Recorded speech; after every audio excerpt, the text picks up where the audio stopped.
బాధ కలిగిస్తూ ఉంది.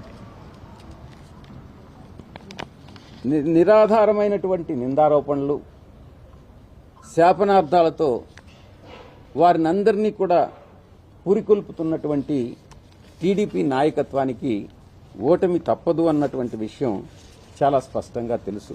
అందుకే ఇటువంటి పరిస్థితి ఈరోజు నెలకొల్పుతా ఉంది. వారిలో మాట్లాడుతున్నప్పుడు కనపడుతున్నటువంటి అసూయ, ద్వేషం, రాజకీయ విద్వేషాలతో ఎన్నికల వాతావరణాన్ని ఈ వ్యక్తులందరూ కూడా చాలా కలుషితం చేస్తూ ఉన్నారు. ఏదో ఈ మధ్యన విశాఖపట్నంలో ఏదో సంధ్యాకు అంట, వారెవరో కూడా నాకు తెలియదు, అక్కడ ఏదో సమ్ కంటైనర్లో మాదక ద్రవ్యాలు వచ్చాయట. ఆ మాదక ద్రవ్యాలు వచ్చిన సంగతి కూడా మనకు తెలియదు.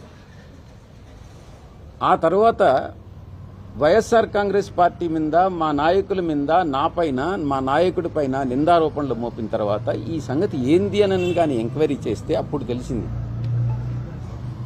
దీంట్లో ఉన్న వెనక నుండేటటువంటి నడిపించిన వ్యక్తులందరూ కూడా ఏ కంపెనీ పేరుతో అయితే ఈ యొక్క మెటీరియల్ వచ్చిందో వాళ్ళందరూ కూడా చంద్రబాబు సామాజిక వర్గానికి చెందినటువంటి వ్యక్తులు, టీడీపీకి చెందినటువంటి వ్యక్తులు మాత్రమే ఈ యొక్క మాదక ద్రవ్యాల వ్యాపారాన్ని చేస్తున్నారు అన్నటువంటిది. ఎదుటి వ్యక్తి మీద బురద తల్లి నిందలు వేరే వాళ్ల మీద గాని వేస్తే మేము తప్పించుకోవచ్చు అన్నటువంటి చంద్రబాబు నాయుడు సిద్ధాంతం ఎవ్వరు కూడా నమ్మరు. మోడీ గారు, బీజేపీ కూడా చంద్రబాబును నమ్మడం లేదు. ఏదో మొక్కుబడిగా ఏదో అలయన్స్ పెట్టుకున్నారే గాని బీజేపీకి నిజంగా వారి మీద నమ్మకం లేదు. మతతత్వ పార్టీతో కలవాలన్నటువంటి తన తపన చంద్రబాబులో కనపడిందే గాని బీజేపీలో అది కనపడలేదు అన్నటువంటి విషయం నేను తెలియజేసుకుంటా ఉన్నా. ముఖ్యంగా ఇక్కడ తెలుసుకోవాల్సినటువంటి విషయం, ఆ కంపెనీ ఎవరిది? మాదక ద్రవ్యాలు ఇంపోర్ట్ చేసుకున్నటువంటి కంపెనీ. దాని మీద సిబిఐ ఎంక్వైరీ జరుగుతూ ఉంది. ఎక్కడి నుంచి ఇన్ఫర్మేషన్ వచ్చింది? ఇంటర్పోల్ నుంచి ఇన్ఫర్మేషన్ వచ్చింది. ఇంటర్పోల్ వాళ్ళు మన సిబిఐకి ఇన్ఫర్మేషన్ ఇస్తే సిబిఐ వాళ్ళు దాన్ని రైడ్ చేస్తే దాని వెనుక బయటపడినటువంటి వాస్తవం అందరూ కూడా చంద్రబాబు నాయుడు సామాజిక వర్గానికి చెందినటువంటి వాళ్లే. ఆ కంపెనీలన్నీ చంద్రబాబు నాయుడు సామాజిక వర్గానికి చెందినటు వాళ్ళ కంపెనీలే అన్నటువంటిది చాలా స్పష్టంగా తెలుస్తా ఉంది. దీన్ని ఏ రకంగా తిప్పారంటే, మీకు బ్రిక్స్ అనేది తెలుసు. దాన్ని అక్షర క్రమంలో బ్రెజిల్, రష్యా, ఇండియా, చైనా, దక్షిణాఫ్రికా వీటినన్నీ కలిపి బ్రిక్స్ అంటారు. దాంట్లో అక్షర క్రమంలో మొదటి దేశం బ్రెజిల్. ఆ ప్రజాస్వామ్యం వేళ్లూనుకునే దిశలో ఇప్పుడే ఉంది. రీసెంట్గా ఎన్నికలు జరిగాయి. నాకున్న అలవాటు ఏందనంటే, ఒక పార్లమెంటరీ పార్టీ నాయకుడిగా, 31 పార్లమెంటు సభ్యులు ఉన్నటువంటి నాయకుడిగా, ఏ దేశంలో ఎక్కడ ఎన్నికలు జరిగినా, ఎవరు అధికారంలోకి వచ్చినా వాళ్ళని అభినందించడం అన్నటువంటిది ఒక సాంప్రదాయం, ఒక మంచి సాంప్రదాయం. దాని ప్రకారం మామూలుగా ట్వీట్ పెడతాం.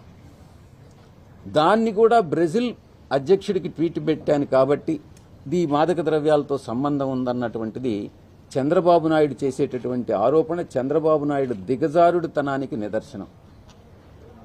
చంద్రబాబు నాయుడిని ఒక నాయకుడిగా నేను పరిగణించట్లేదు.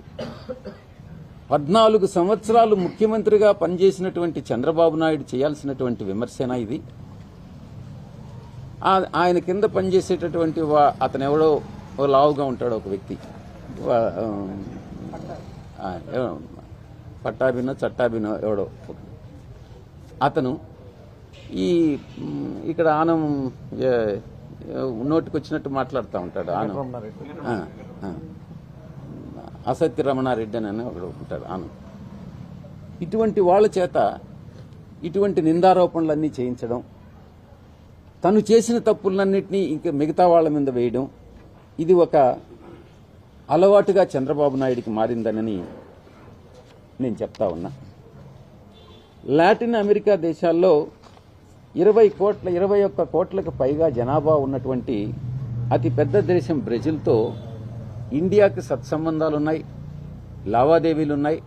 అవన్నీ కేంద్ర ప్రభుత్వం ఆధ్వర్యంలో జరుగుతాయి. ఈరోజు కేంద్రంలో బీజేపీ అధికారంలో ఉంది. బీజేపీతో సత్సంబంధాలు ఈరోజు పార్టీ అలయన్స్ పెట్టుకున్నది ఎవరు? తెలుగుదేశం పార్టీ. చంద్రబాబుకే ఎక్కువగా తెలియాలి బ్రెజిల్ గురించి. చంద్రబాబు కూడా అవసరాన్ని బట్టి ఆయన కావాలనంటే పొగడతాడు. మోడీ గారిని గతంలో తిట్టాడు, ఇప్పుడు మోడీ గారిని ఇప్పుడు పొగుడుతా ఉన్నాడు.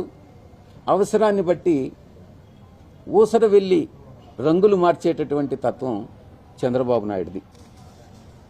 ఇది చంద్రబాబు నాయుడు యొక్క నీతి మాలిన చర్య అని చెప్పడంలో నాకు ఎటువంటి సందేహం లేదు. ఒక ఉదాహరణ చెప్పాలంటే 1999లో చంద్రబాబు నాయుడు అధికారంలో ఉండగా